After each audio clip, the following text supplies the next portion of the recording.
Mirë, ja ku jemi rikthyer, vjojmë time këtu në studio me Gent Bacon edhe me kolegen time me Violën. Viola, të ka marrë uri aty? Po. Do i çik sheqer?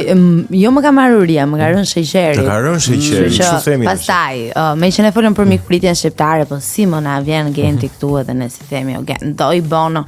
Jam i ëmbël vetë. Jam i ëmbël. Sheqeri si shoku im me qëra dha. Vërtet? Me vërtet? Jo, kam mbiemrin sheqeri. Që ka ëmbël. I ëmbël është valla.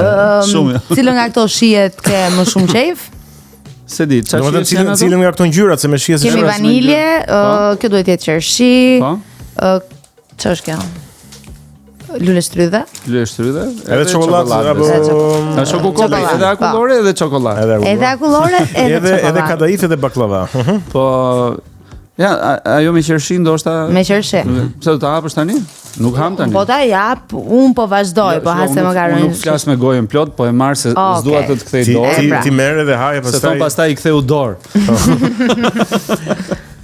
E gon apo je në dietë? Jo, nuk jam në dietë, jam në uri. Jam në kokoshka. Cilën? Po hajde më vetëm me qershi aty, ëh. Mos me lule shtrydhe. Me lule shtrydhe, okay. E di që lule shtrydhe janë shumë të famshme në Fier. Në Fier? Po. Ç'a nuk është e famshme në Fier? Manat mbaj mendon. Kurasan bonus sa herë që ju ka marr uria ose ju ka rënë sheqeri. Po shiko, kjo shumë me mjalt edhe me fruta. Mjalt. Do me thënë kjo ka edhe qershi dhe pjeshk, edhe moll, edhe mjalt. Po. Vetëm kurasan bono mundi ketë gjitha këto bashk. Po. Tani. Bono YouTube. Për tu rikthyer. Ku e lam e ku na mbeti? Ai vatani e mirë, apo si më thon. E lam te kënga, ore, ishte këngë tjetër kjo më duket. Jo, kjo u ngatrova unë me titullin. Po është The First of the Gang to Die. Okay, super. Po është shumë e bukur për të kërcyer për shkakun në çift, kjo është shumë e lezetshme. Po. Se unë vdes të kërcej në dush. Në dush? Okej. Mos bulova shumë. Edhe të këndosh. Ti e di? Jo, për të kënduar jo, vetëm kur dua t'i ndjek njerëzit nga dushi. Mirë. Ore.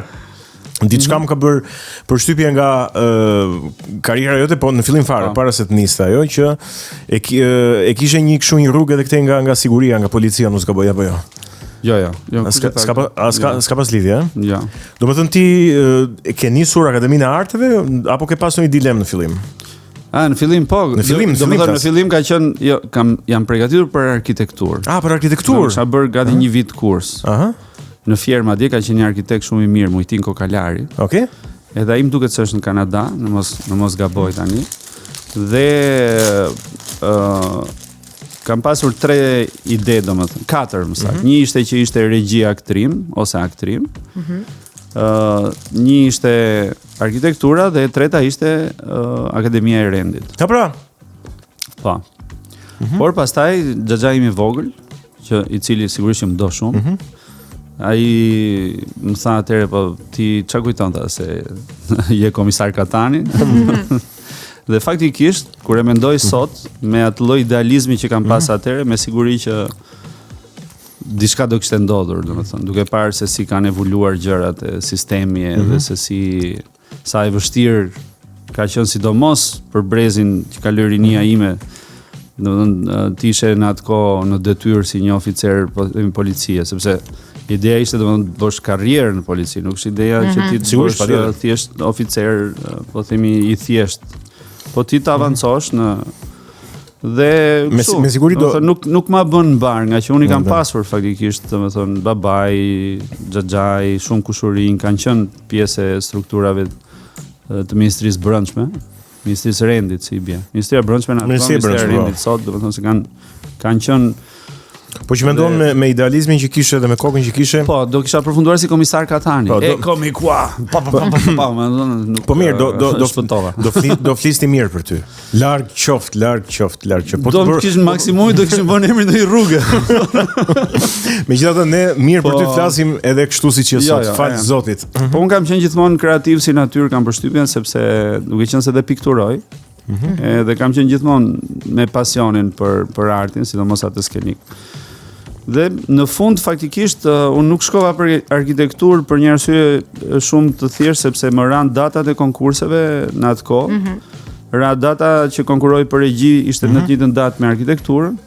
Edhe unë vendosa pa I thënë njeriu shkova konkurrova te regjia. Çfarë thanë kur e morën vesh? Është pak e rëndë në këtë orë. Po që sa e kështu shita njeriu. Nuk është se, domethënë, baba im më mërzit pak sigurisht, po që mamaja edhe ajo duhet të jetë mërzitur, po është natyrë që nuk e shpreh, domethënë, është gjithmonë ka një kështu shprehet pozitivisht, është natyrë pozitive në përgjithësi. Është shumë natyrë altruiste, gjithmonë mendon. Duke qenë edhe se ka qenë gjithë jetën pjesë e mësuesisë, histori dhe edukat, gjeografi. Kështu që nuk është se kanë pas kështu, dhe kur e fillova pastaj akademinë, nuk është se kisha pas në një, po themi në një përgatitje shumë të madhe, kisha bërë një takim me Ner Liçaj në atë kohë, mbaj mend që më dëgjoi një herë materialet, kisha takuar një pedagog tjetër, s'du ngatroj dhe emrat tash se më bëhen lëmsh. Po, domethënë kisha marrë një 2-3 kështu piketa, nuk është se kisha, domethënë nuk është se isha shumë I përgatitur, e dija që duhet të marrësh 3 materiale. Po, për Edhe pastaj do të bëj një platformë në atë kohë, mbaj mend.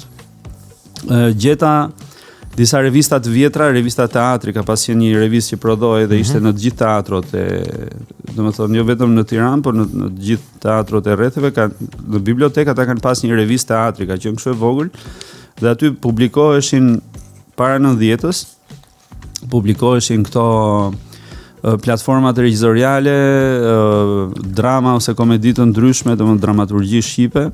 Dhe këto qarkullonin nëpër teatro.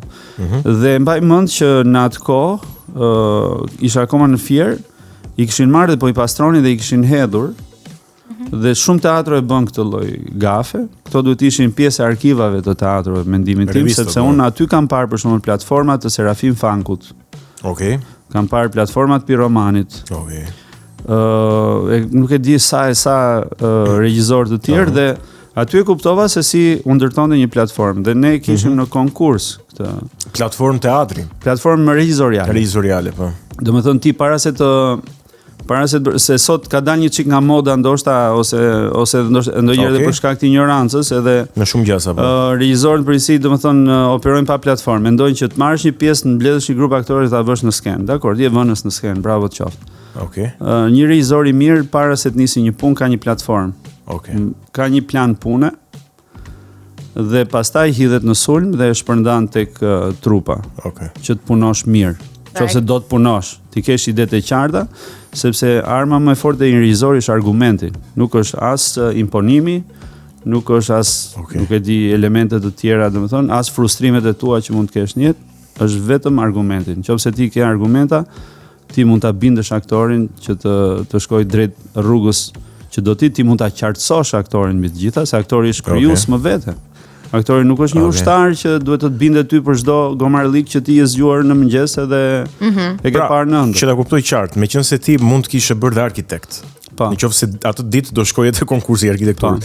Ashtu siç në arkitekti bën planin e ndërtesës, ti po thuaj që që krijon. Regjizori bën planin. Ka një platformë, pra është një bazë në cilën ti mbështet gjithë elementet, bën një zbërthim të gjithës.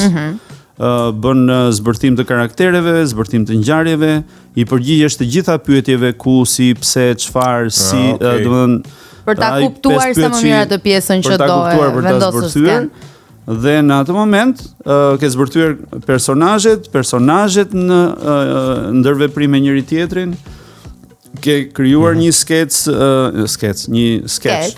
domethënë skic, ke krijuar një skic të se si do të jetë pak a shumë nga ana vizuale, po themi skenografia, kostumet, ku do rrajnë, çfarë kohë vendoset, pra ti ke bërë një analizë paraprake të vetes, të veprës, edhe të vetes xhanë më bën, se duke bërë analizë veprës bën edhe të vetes.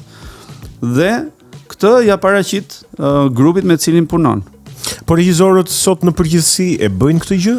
Rizort e mirë e bëjnë të gjithë. E bëjnë të gjithë. Të gjithë. Domethënë nuk e di si kontrolloj, po. Mendja nuk ka regjisor që s'bën këto paraprakisht. Domethënë i vështirëson punën vetes nëse nuk e bën. I vështirëson punën vetes dhe nesër aktorit të vë me shpallë mbas murit tek e fundit thot pse është për çfarë, pse duhet ta bëj unë këtë, domethënë. Pse duhet kush është arsyeja? Duhet një logjik. Pra çdo gjë ka një pse. Është një nga pedagogët e mi më të mirë, domethënë që ka pasur Shqipëria, kanë përshtypjen. Për teorinë e regjisë ka qenë Sato Oktrova, që i përket një gjenerate shumë më përpara nesh. Dhe madje ne duhet kemi qenë brezi i fundit që ai mbylli ciklin ose një brez më mbrapa ai mbylli si cikël, sepse për shkak të moshës edhe.